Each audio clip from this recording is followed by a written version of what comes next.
Podem colocar o nome, tá? Tá bom. Bom dia, boa tarde, professor.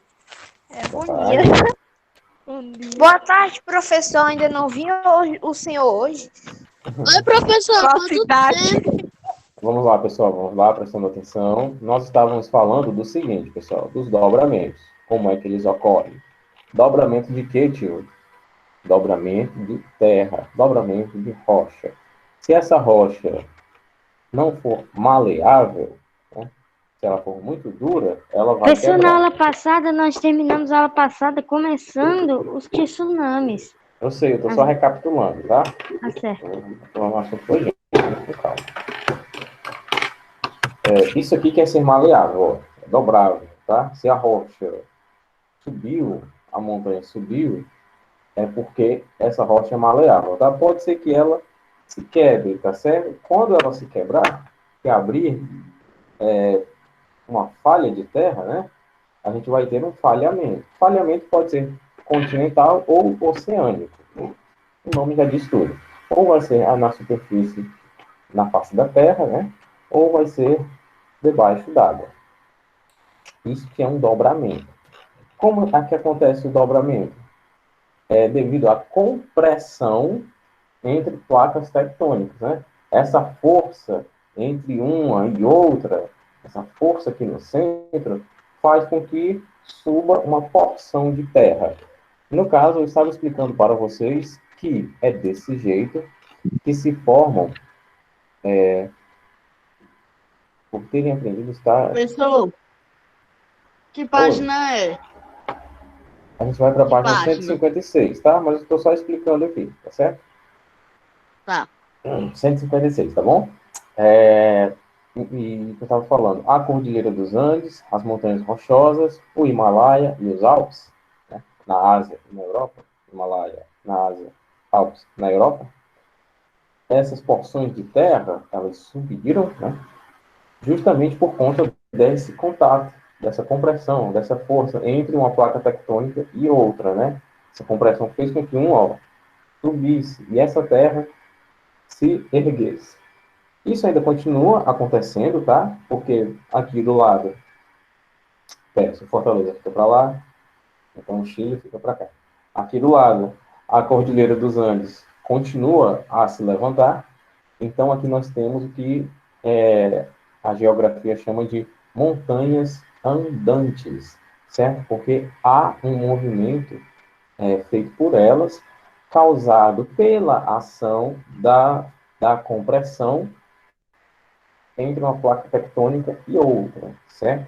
No caso aqui, da Cordilheira dos Andes, é a compressão entre a placa sul-americana, placa continental, aliás, sul-americana, porque em cima dessa placa há um continente, e da placa oceânica de Nazca. Por que oceânica? Porque em cima dessa placa tem um oceano. Ah, professor, mas espera aí, eu estava pesquisando, eu vi que na placa sul-americana também tem umas partes dela que não tem continente em cima, né? Tem oceano. Tá, tudo bem. Mas a maior parte daquilo que cobre essa placa é um continente, tá? Então a gente vai chamar ela de placa continental, sim, tá bom? E Professor, os dobramentos, eles originam as montanhas caminhantes, né? isso, principalmente eles originam isso, né? O contato entre placas tectônicas, né, já que nós estamos vendo o tectonismo, também ocasiona, claro, obviamente, os terremotos e os tsunamis. Né? Ocasiona um terremoto principalmente quando o choque entre placas, né, se dá aqui abaixo de uma área continental. Né? Mas, e também explicando aqui sobre o tsunami, quando o choque entre placas é numa região oceânica, né, ou seja, quando acima dessa zona tem oceano, a gente vai ter um tsunami. Mas dependendo da potência do choque das placas aqui no continente, pode gerar uma onda. Né? Pode gerar uma onda grande também.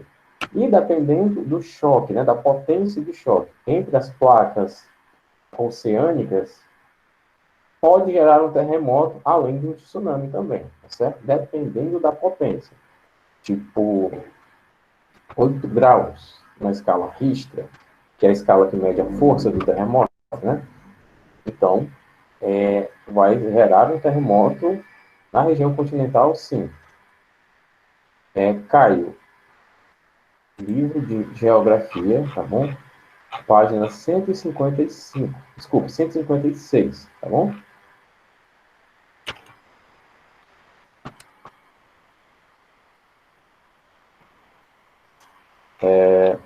Medindo a força de um terremoto.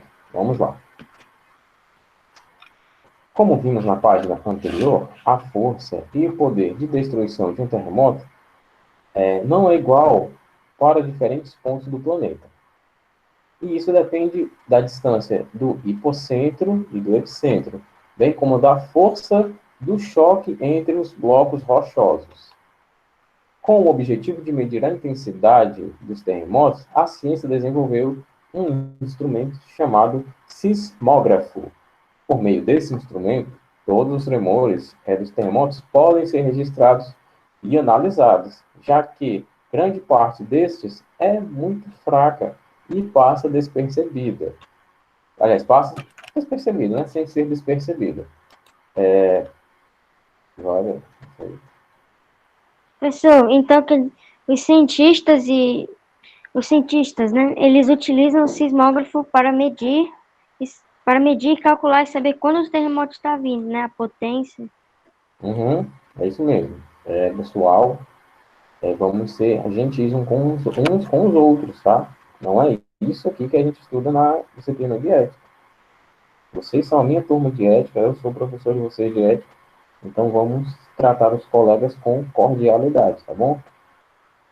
Professor, o senhor ouviu falar sobre o ciclone que está no Brasil? Ouvi sim, meu filho, ouvi sim, mas particularmente eu tenho uma filosofia de que eu me preocupo com as coisas que eu posso resolver. E não me entendam mal, tá? Por exemplo, eu olho para uma coisa e eu me pergunto, aquilo ali tem solução? Tem. Então, pronto. Não tem por que eu me preocupar. Mas e se eu olhar para alguma coisa e pensar, aquilo não tem solução?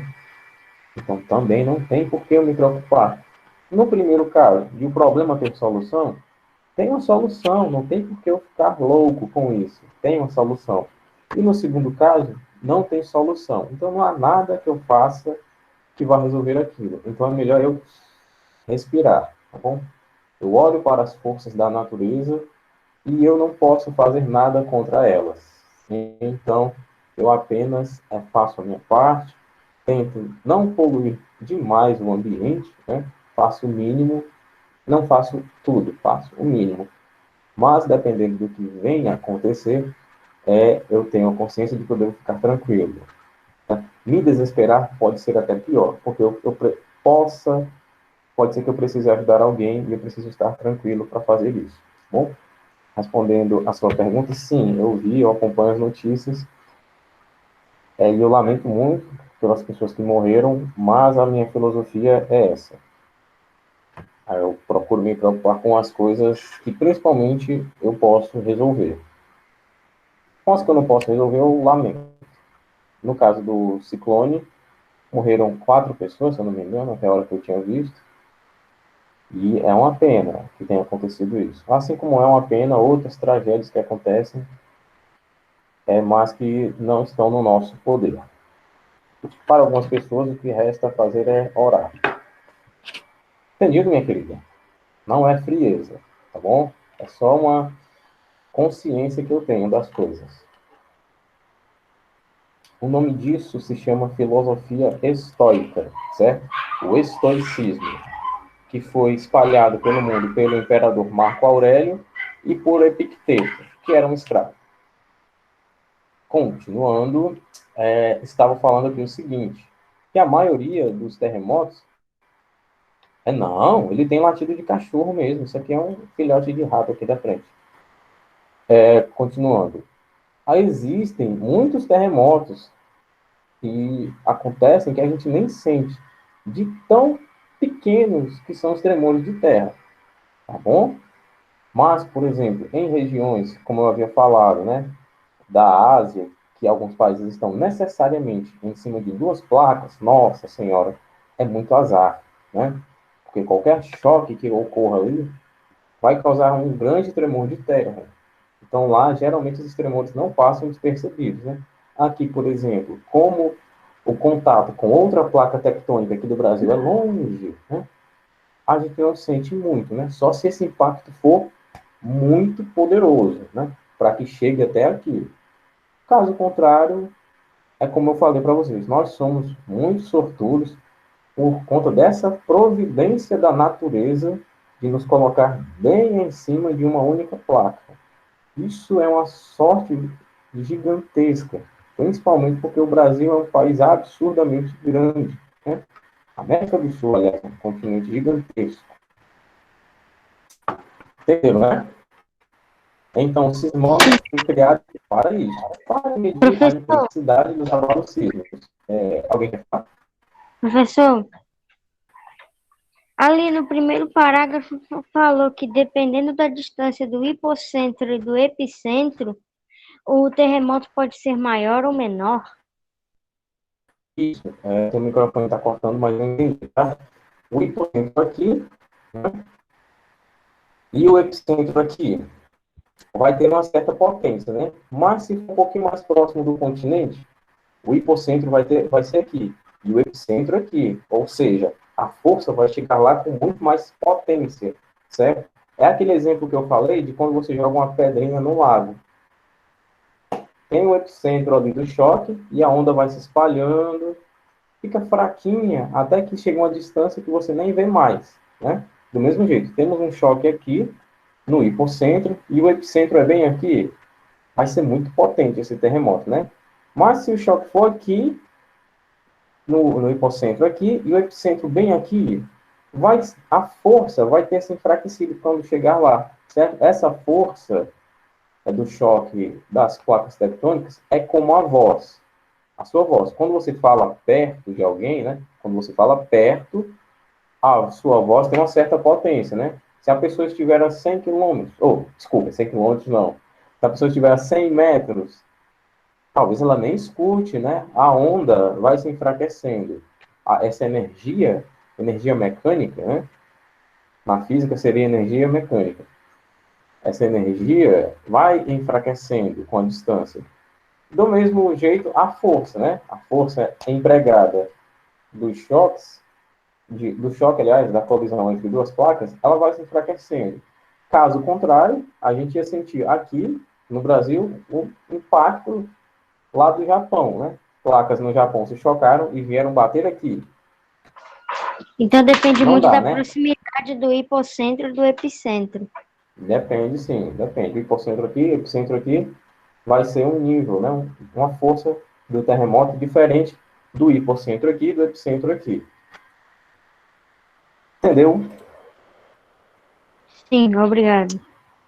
Nada. Todos os dados registrados pelos sismógrafos podem ser analisados a partir da utilização da escala Richter. A escala Richter foi criada em 1935 por Charles F. Richter e foi desenvolvida para medir a energia liberada no foco do terremoto. A medida da quantidade de energia liberada dá-se o nome de magnitude. A escala varia de 0 ao infinito, porém, nunca foram registrados abalos de magnitude superior a 10 graus. Até o presente momento, os dois terremotos mais fortes ocorreram no Alasca em 1964, quando os sismógrafos registraram 9,2 graus na escala Richter, e no Chile, em 1960, quando foram registrados 9,5 graus de magnitude na escala Richter. Um absurdo, né? Vamos lembrar do seguinte, né? Estamos falando da região que é mais próxima, né? A Cordilheira dos Andes a sua grande maioria fica no Chile, né? Estamos falando da região mais próxima aqui da América do Sul, né? Professor, qual o máximo do mundo no caso? Qual foi, no caso? Puxa vida, esse dado que eu não vou saber te dar, não. Tá? Sinceramente, não vou. Mas eu acredito que tenha sido o tsunami do Sri Lanka em 2005. Tá? Depende também do seguinte, se você está falando da altura ou da destruição. Né? Pode ser um tsunami não muito grande em relação a outros, mas que destruiu totalmente uma certa região. Certo? A nível de destruição foi o do Sri Lanka, com certeza, tá? Em 2005. Agora, a altura exata das ondas, eu não vou saber precisar, não. Eu parei aqui, sim, falando desse terremoto nos anos 60 no Chile. Estamos falando do país que, na América do Sul, é o mais próximo do encontro entre a placa sul-americana e a placa de Nazca. Né? Então, houve esse contato entre elas aqui, né? Um pequeno contato, além da compressão que já ocorre durante anos, e essa força foi tão grande que registrou 9,5 graus. Né? Vai que dessa forcinha a Cordilheira dos Andes subiu alguns milímetros, né? Que ninguém percebeu.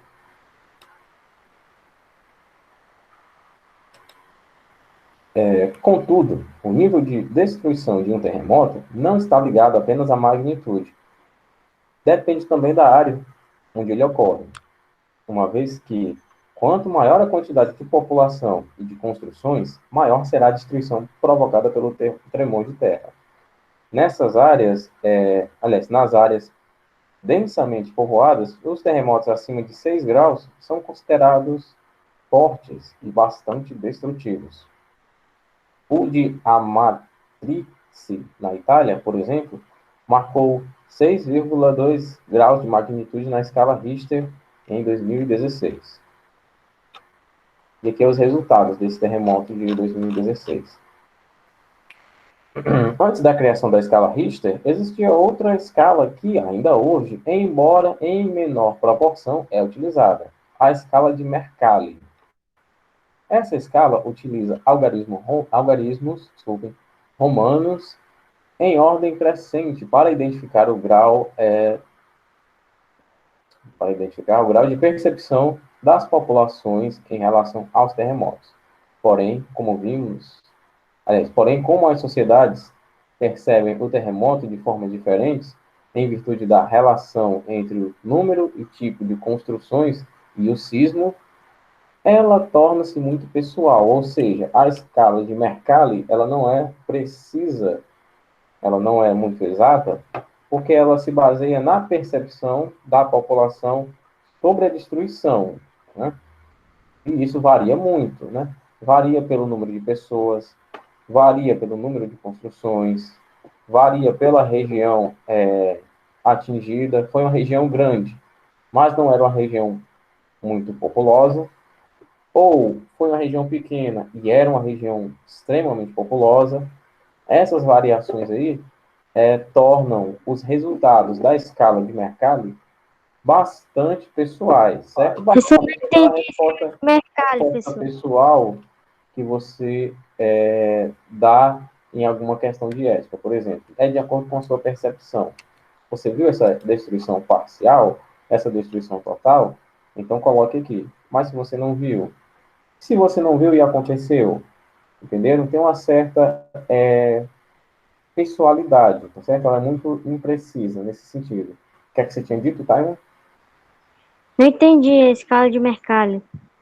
A escala Richter, ela se baseia no grau de destruição. A escala Richter, ela se baseia no grau de energia liberada no foco do terremoto, né? Então, não tem como errar. O sismógrafo registra essa energia e é medido lá na escala, de 0 até o infinito. A energia foi tanto. A energia foi 5 graus.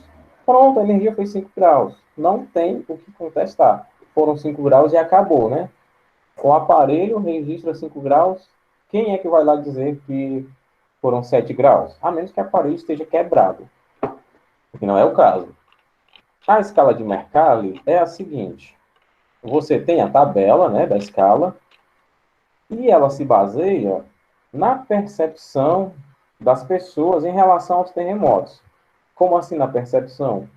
Não tem outra maneira de explicar. É naquilo que você viu que o terremoto resultou. Aquilo que você viu que o terremoto resultou. Olha aqui a escala, olha. Primeiro grau, vibrações são registradas por instrumento. Segundo, pessoas paradas nos andares altos sentem o tremor.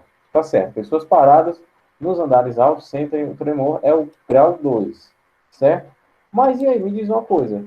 E se eu não senti isso? Se eu estiver lá no último andar, lá no 25º andar, e eu não senti, foi grau 2 ou foi grau 1? Agora, ficou nessa dúvida. Ela é muito pessoal, ela é baseada na sua percepção do terremoto. Ela não se baseia no terremoto em si, tá? Ela deixa o terremoto aqui de lado e ela vem meio que te entrevistar. Fulano, você sentiu o terremoto? Você viu os prédios caírem? Você viu as casas caírem? Não, vi não. Ah, então tá tudo bem. Então é grau 1, esse terremoto.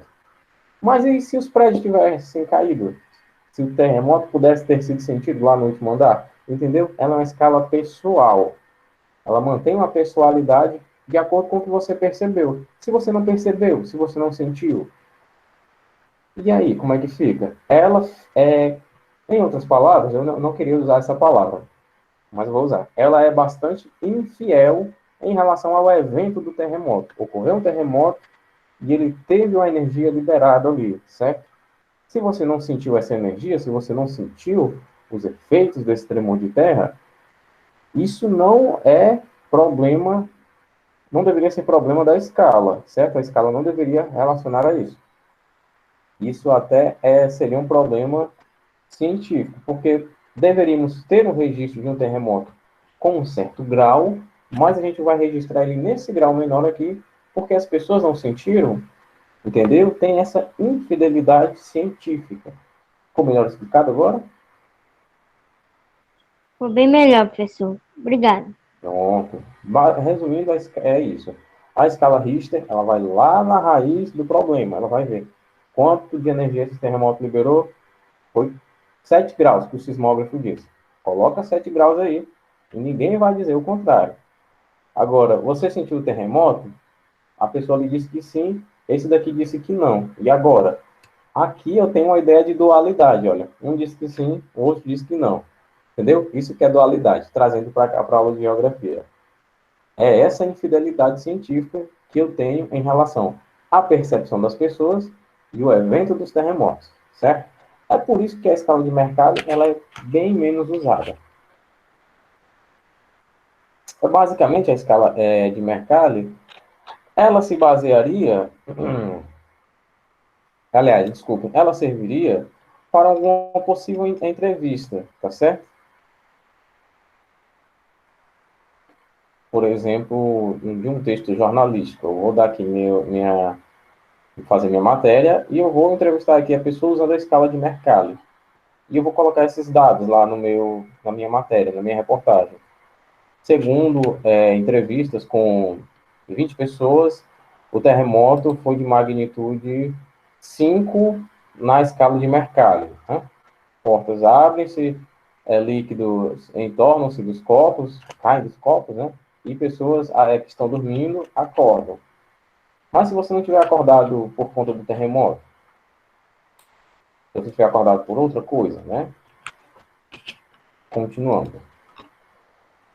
Você sabe como prever um terremoto? Se você não sabe, não se preocupe. Não somos os únicos. Até hoje, apesar de todo o avanço da ciência e da tecnologia, ainda não se conseguiu criar uma forma eficiente de previsão para a ocorrência de terremotos. O máximo que a ciência conseguiu foi identificar as áreas que estão mais sujeitas à ocorrência desses fenômenos. E, como já estudamos, são áreas de choque entre placas tectônicas e as áreas de vulcões ativos, que estudaremos mais adiante. Contudo, somos surpreendidos por notícias da ocorrência de terremotos em áreas diferentes destas.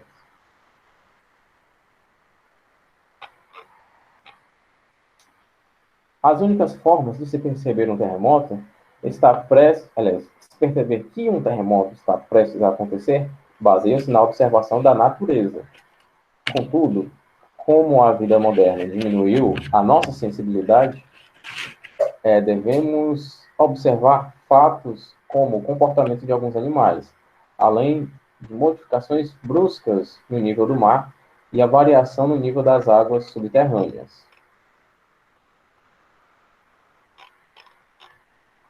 Antes da gente entrar em vulcanismo, né? Outra forma mais embasada cientificamente é a identificação por aparelhos da alteração do campo magnético da Terra, né? Não sei se vocês sabem, mas em volta... Opa, cadê vocês? Vocês estão me vendo, pessoal? Sim. Não, sim, professor. Pronto. Sim.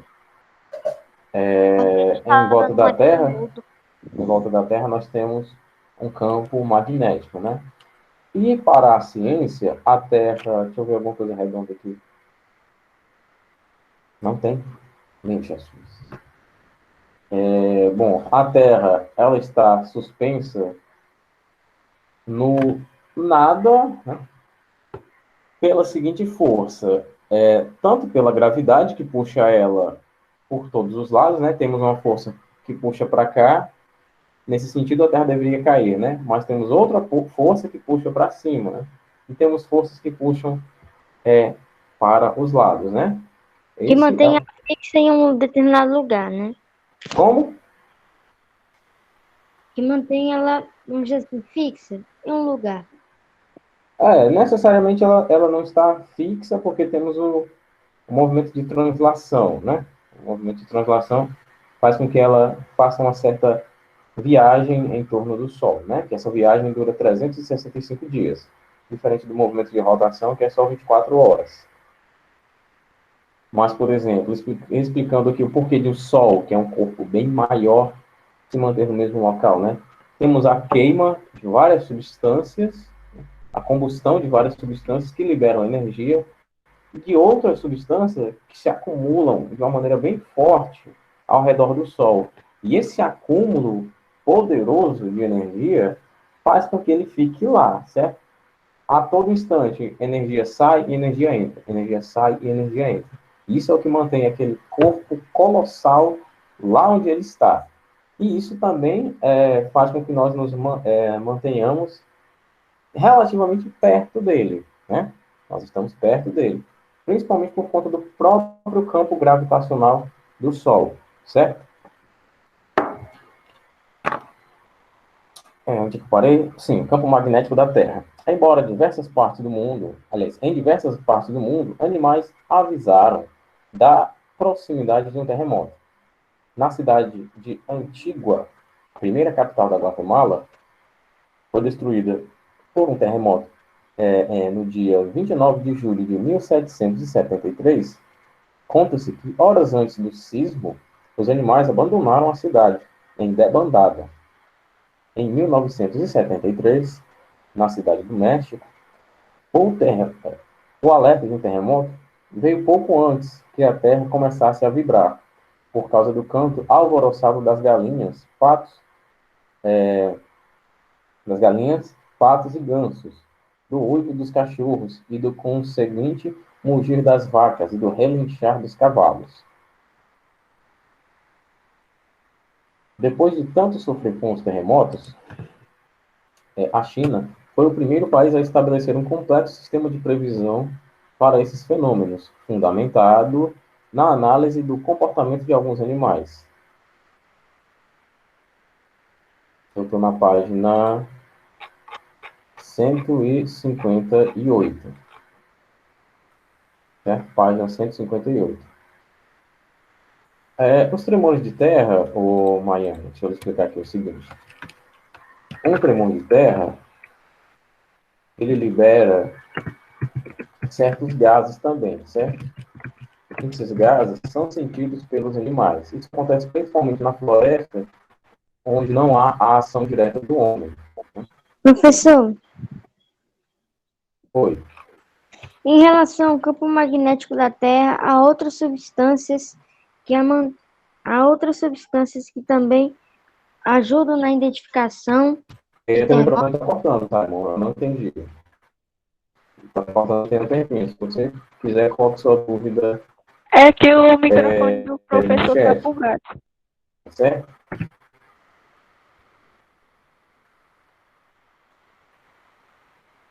Não, mas o meu não. Tá bugando a tela do professor, tá piscando o tempo todo, não, e fica cortando o Agora áudio. tá voz. Microfone. Meu microfone não. Se vocês falarem, e não vai ser captado por esse microfone.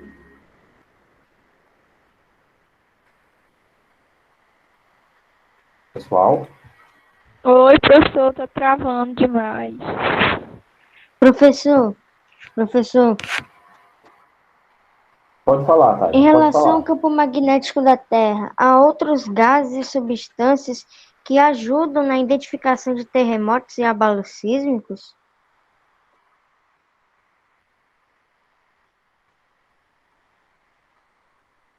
Eu acho que deu para ouvir direitinho. Quer saber se tem gases que ajudam a identificar Não, os professor, não terremotos. Eu é acho que isso foi isso que você não. falou.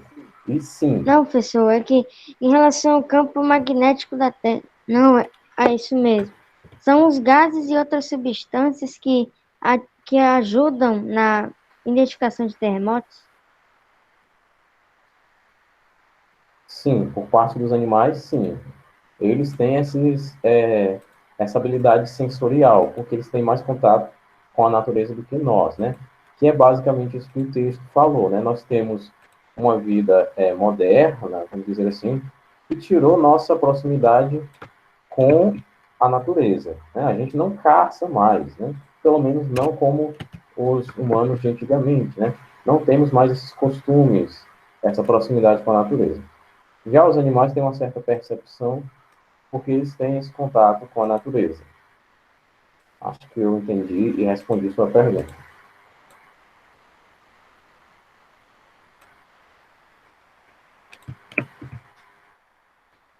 Meu Deus, que negócio para travar.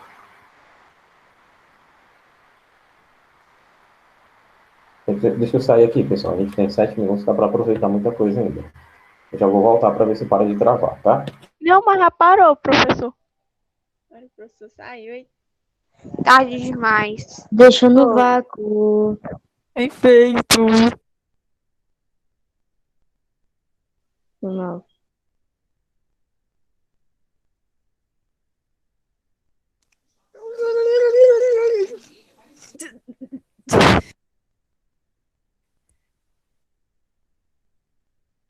Oi, YouTube, tudo bom?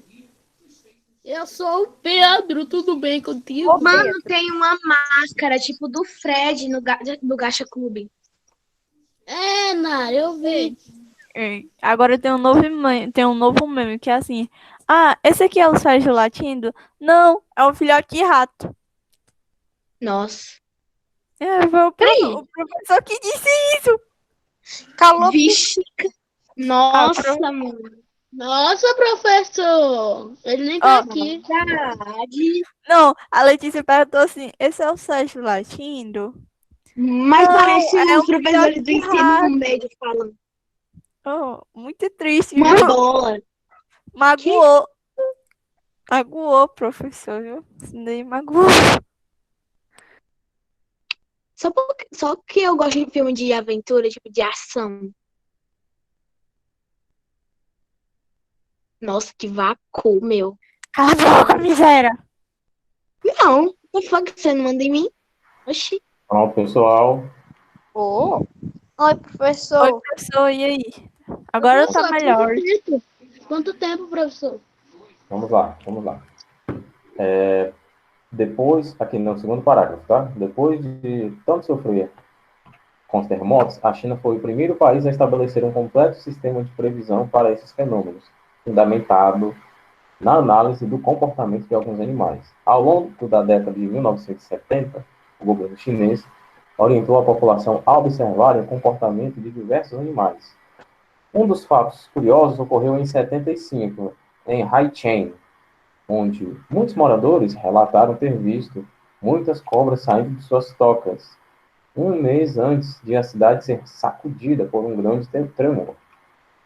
O que chamou a atenção não foi o aparecimento das cobras em si, mas o fato de terem ocorrido durante o inverno, época do ano em que deveriam estar hibernando. Por saírem de suas tocas sob a temperatura de 0 grau, era praticamente suicídio, já que os répteis dependem de fontes de calor externas para aquecer seu corpo, né? Então, vamos notar aqui o seguinte: as cobras, para elas... Não, eu não crio rato, não, ô Miguel.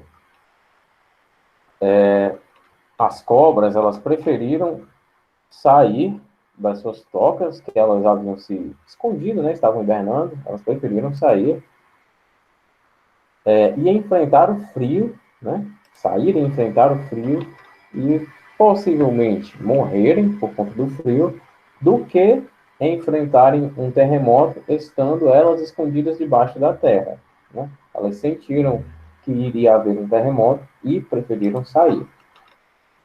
Uma das principais análises ocorreu na cidade de Tianjin, no dia 27 de junho de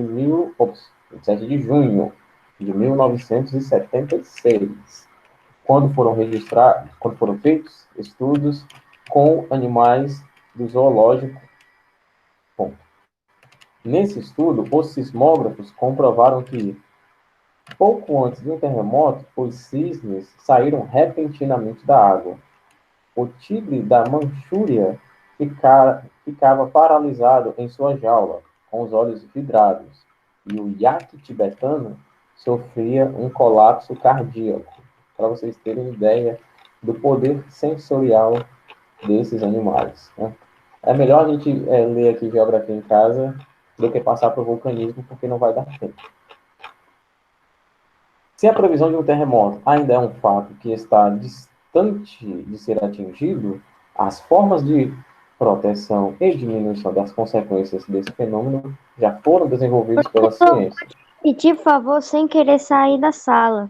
Repetir o quê? Eu estou lendo esse quadro cinza aqui. Então, você pode repetir o quadro Geografia em Cena? Se a previsão de terremotos ainda é um fato que está distante de ser atingido, as formas de proteção e diminuição das consequências desse fenômeno já foram desenvolvidas pela ciência. Em países desenvolvidos, graças à utilização de materiais mais resistentes aos terremotos e às formas de construção de prédios com tecnologias adaptadas para a ocorrência de tremores, aliás, de terra, a destruição provocada por esses fenômenos é bastante atenuada, né? Amenizada. Além disso, sistemas rápidos de treinamento de socorro às vítimas diminuem bastante a agonia e morte dessas populações. Porém, em países em desenvolvimento, os abalos sísmicos, por falta do acesso a essas tecnologias e esquemas de socorro rápido, ainda continuam provocando graves destruições em um elevado número de mortalidade. Bom, meus queridos, nós vimos, né, a continuação do tectonismo. Vamos encerrar aqui, certo? Próxima aula a gente fica com o vulcanismo. Próxima aula de geografia na terça-feira também, né? O senhor poderia dizer a nota de produção textual? Não tenho tempo para isso, não. Eu tenho outra aula, tá bom? Eu tenho até sexta-feira para colocar elas, tá certo?